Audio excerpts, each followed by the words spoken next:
So I've done a lot of solo traveling over the past few years. So let me tell you my top tips before you plan your next trip. The first and probably most important point in this video is to be careful of who you trust. I know that's quite a harsh point to start off with, but if there's anything I've learned from solo traveling, this is it. Oh, sorry. Look, I could spend a whole video talking about what happened to me, but long story short, I was scammed and robbed in Paris, simultaneously, sort of, in front of the Eiffel Tower. What's funny is that my parents kept telling me before I went to Paris, "Oh, be careful of scams and thieves and all these dangerous things." And I was like, Yeah, okay, I got it, don't worry. And then the very next day, I became a victim to it. So I learned that I will only learn once I apply what I've been told and something happens to me. Now, I'm not saying go and get robbed while you're traveling, but what I am saying is be extra careful. That's the takeaway. Pun intended. Bruh. So when you're walking around, just be extra alert. Have your backpack on your front and regularly check your pockets to make sure you've got everything. The only people I would trust are hotel staff at the front desk and, more importantly, friends you might know in that area. So for example, when I was traveling across Italy, I was going solo for the majority of the trip, but while I was in Rome, I met up with my exchange student friend who I met in the UK, and he let me stay at his place. He was my tour guide and he was my bodyguard while we were exploring Rome.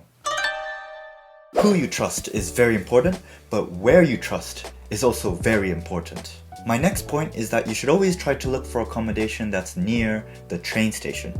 Especially if it's your first time solo traveling, nothing is more stressful than arriving at a completely new location late at night.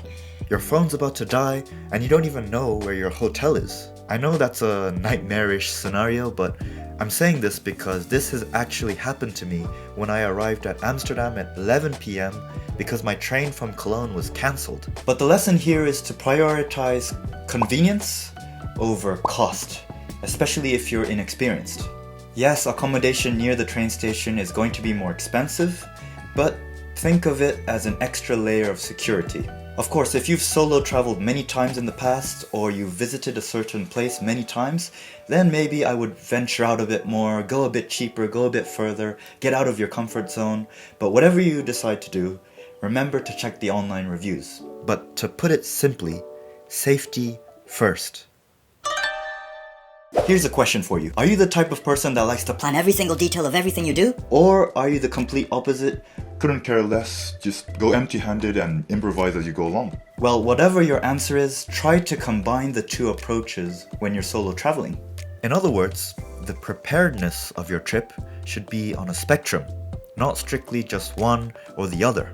So my approach would be to have a very rough list and idea of the things you want to do and where you want to go during the day, and that's it. No specific details. Give yourself the temporal freedom to be flexible.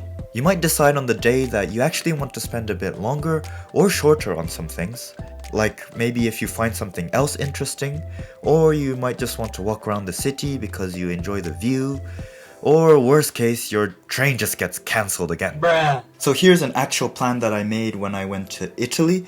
I just made a Notion page with a toggle list of each of the days that I would be there. But if you go into one of these days, it's just, as I said, a rough list of the things I wanted to do. For example, day 2 was when I was in Venice. I just have Rialto Bridge, St. Mark's Square, etc, etc.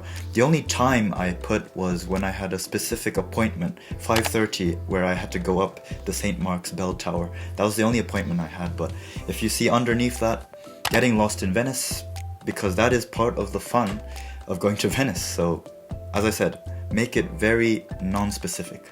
If you've got a strict schedule, then inevitably you will be disappointed because you probably won't meet that schedule. But if you never have a strict schedule, then you'll never be disappointed. It's like that Spider-Man line where MJ's like, expect disappointment and you will never be disappointed. Money, an important asset to our lives, which we live and work for. The one thing we'd hate to spend. At least that's how I used to view money. I don't know about you, but when I was young, I had an overprotective view of money, like, I cannot spend money, save it. but what solo traveling has taught me is that the unique experiences that you can get by spending some of that money is way more valuable than just saving it forever. So if you're like how I used to be and are overprotective of money, I respect you, and it's better than spending all of your money until you're broke. But when you're traveling, just try to think of the things you might miss out on and think of the experiences that you can get that you can't get at home. So like me, when I traveled Europe, feel free to try a certain food that gets your mouth watering and buy those tickets to that monument or museum or whatever that interests you. You probably won't regret it. Unless you accidentally give your money to some scammers. Bruh. But even if you do, just remember that everything is a learning experience and you can learn from your mistakes. That's how I tried to think of life while I was solo traveling. Anyways, I could spend a whole nother hour just talking about travel, but I'm gonna end this video here for now, so thank you so much for watching, and if you'd like to watch more travel related videos, please click around the screen, and I hope to see you soon. Thank you, bye bye.